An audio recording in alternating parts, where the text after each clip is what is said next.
નમસ્કાર મિત્રો આજે તારીખ 18 માર્ચ 2025 મહત્વના સમાચારમાં વાત કરીએ તો નકલી પાસપોર્ટ સાથે પકડાશો તો થશે 7 વર્ષની જેલની સજા અને 10 લાખ રૂપિયા સુધીનો દંડ।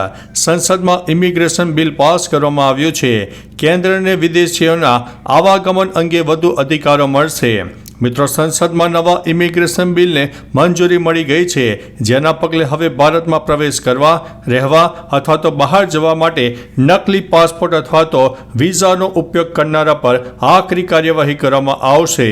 બિલની જોગવાઈઓ હેઠળ આ પ્રકારનું ફ્રોડ કરનારને 7 વર્ષ સુધીની જેલની સજા અને રૂપિયા 10 લાખ સુધીનો દંડ થઈ શકે છે। આ સાથે હવે કેન્દ્રને વિદેશીઓના આવાગમન અંગે વધુ અધિકારો પણ મળવાના છે, જેમાં પ્રવેશ પર પ્રતિબંધ મૂકવો, જતા રોકવા, વિશિષ્ટ ક્ષેત્રો સુધી પહોંચને પ્રતિબંધિત કરવાની શક્તિઓનો પણ સમાવેશ થાય છે। તો ચાલો મિત્રો, ફરીથી એક નવા સમાચાર લઈને મળતા રહીશો। ત્યાં સુધી અમને રજા આપશો। નમસ્તે।